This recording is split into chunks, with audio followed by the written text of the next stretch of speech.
Hey tout le monde, c'est vous le sentez, ce petit coup de blues du lundi matin? Cette impression que la vie pourrait être mieux? Ouais, je vous vois acquiescer derrière vos écrans. On est tous passés par là. On se dit qu'on aimerait être plus heureux, plus léger, plus épanoui. Mais comment on fait? Eh bien, accrochez-vous bien, parce que dans cette vidéo, on va parler de 11 choses à éliminer de votre vie pour enfin atteindre ce bonheur tant recherché. Et croyez-moi, ça va faire un bien fou. On va parler relations toxiques, bordel monstre dans vos placards, procrastination aiguë. Bref, tout ce qui vous plombe le moral sans que vous vous en rendiez forcément compte. Alors préparez-vous à prendre des notes, à faire le tri dans votre vie et peut-être aussi dans votre frigo. On ne juge pas, parce que cette vidéo, c'est un peu comme un grand ménage de printemps, mais pour votre bonheur. Prêt à faire le grand saut? C'est parti. On commence fort avec le sujet qui fâche, les relations toxiques. Vous voyez ce que je veux dire? Ces personnes qui vous pompent toute votre énergie, vous laissent sur les rotules et vous font douter de vous? Ouais, on parle bien d'eux. Le hic, c'est qu'on ne réalise pas toujours qu'on est dans une relation toxique. On se dit que c'est normal de se sentir vidé après avoir passé du temps avec certaines personnes. Mais pas du tout. Une vraie amitié, un vrai amour, ça devrait vous donner des ailes, pas vous les couper. Alors, comment les repérer? Les signes sont souvent là. Critiques incessantes, manipulation, jalousie maladive, besoin constant de vous rabaisser. Si ça vous rappelle quelqu'un dans votre entourage, il est peut-être temps de prendre vos distances. Coupez les ponts, éloignez-vous, bref, fuyez ces vampires d'énergie. Votre bien-être mental vous dira merci. Bon, passons maintenant à un sujet un peu plus léger, mais tout aussi important, le désencombrement. Parce que oui, le bazar dans votre espace de vie, ça joue aussi sur votre morale. On ne vous demande pas de devenir minimaliste du jour au lendemain, mais simplement de faire un tri dans tout ce qui vous entoure. Regardez autour de vous, ces vêtements que vous ne portez plus depuis des années, ces babioles qui prennent la poussière, ces piles de papier qui s'accumulent. Ils ne vous apportent rien si ce n'est de l'encombrement mental et physique. Alors on prend son courage à deux mains, on met un bon coup de pied dans la fourmilière et on donne, on vend, on jette. Vous verrez, un espace épuré, c'est un esprit plus clair. Et puis, qui sait, vous pourriez même faire des heureux en donnant ce dont vous n'avez plus besoin. Accrochez-vous bien. On s'attaque maintenant à un sujet sensible, la nourriture. Non, ne prenez pas peur. On ne va pas vous dire de manger des graines germées et de boire du jus d'herbe de blé toute la journée, mais il faut bien avouer qu'on a tous nos petits péchés mignons côté alimentation.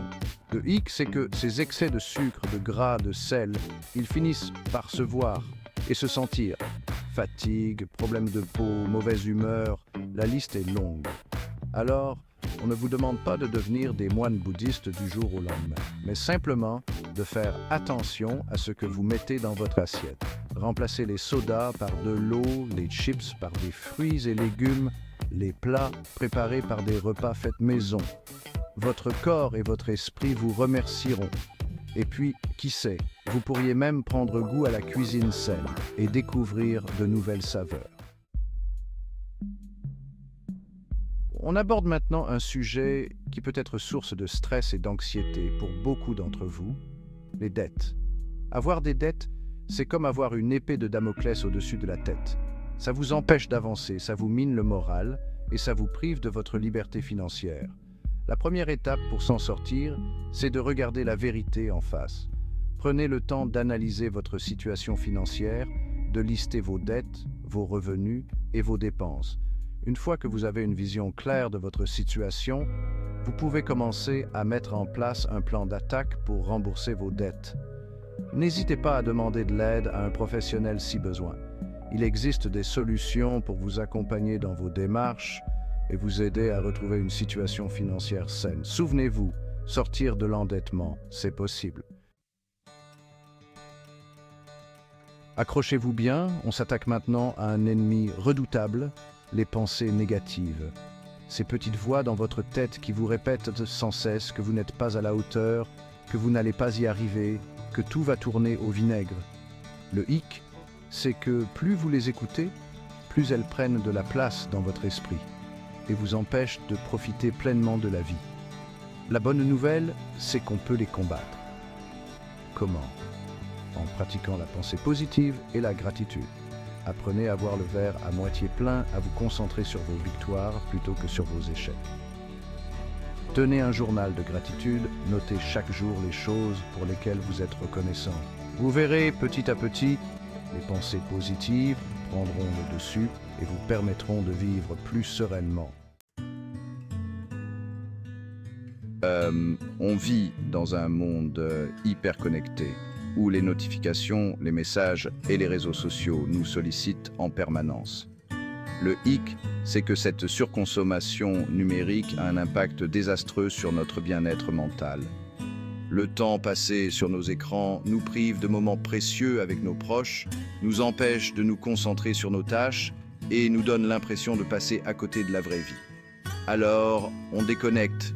Fixez-vous des limites de temps d'écran, désactivez les notifications inutiles, rangez votre téléphone pendant les repas et les moments en famille. Vous verrez, vous reconnecter au monde réel et à l'instant présent vous fera un bien fou.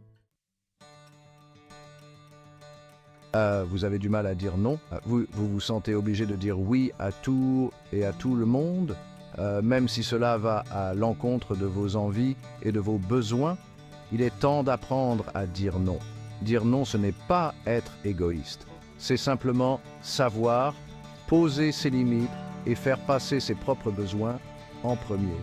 Apprenez à refuser poliment mais fermement les demandes qui ne vous correspondent pas. Concentrez votre temps et votre énergie sur ce qui est vraiment important pour vous. Vous verrez, dire non aux autres, c'est dire oui à soi-même et à son propre bonheur. On retourne dans le concret avec un défi de taille, le grand tri dans votre garde-robe. Soyons honnêtes, on a tous des vêtements qu'on ne porte plus depuis des lustres, qui traînent au fond des tiroirs et qui prennent la poussière. Alors on s'arme de courage, on sort tout ce qu'on a et on fait le tri sans pitié. Ce jean que vous ne portez plus depuis 5 ans parce que vous espérez rentrer dedans un jour, on le donne. Cette chemise avec l'étiquette encore accrochée, on la vend. Faites de la place pour de nouvelles pièces qui vous mettront en valeur et qui correspondent à la personne que vous êtes aujourd'hui. Un dressing épuré, c'est un esprit plus léger et une image de soi plus positive.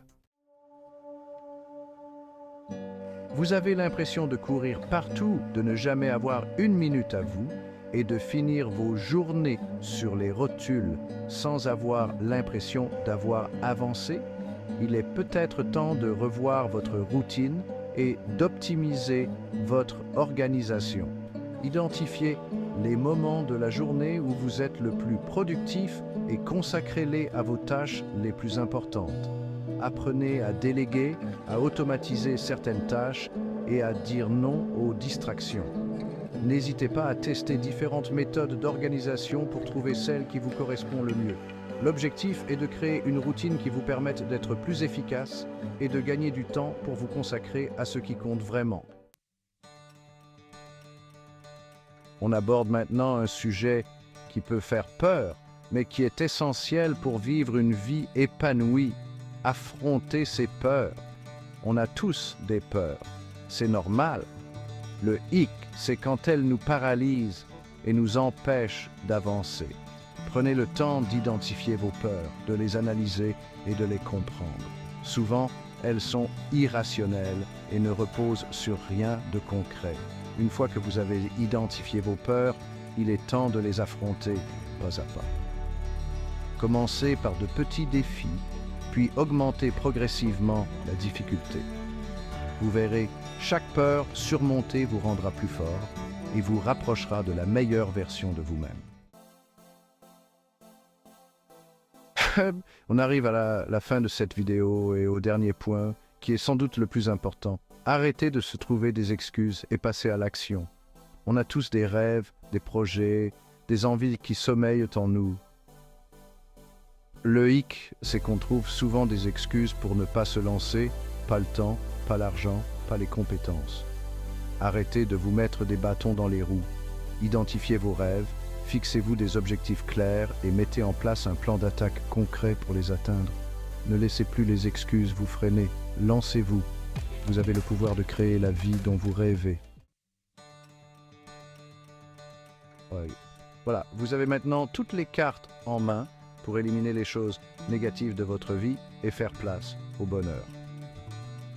N'oubliez pas que le bonheur est un choix, un travail quotidien sur soi-même et un engagement à vivre en accord avec ses valeurs.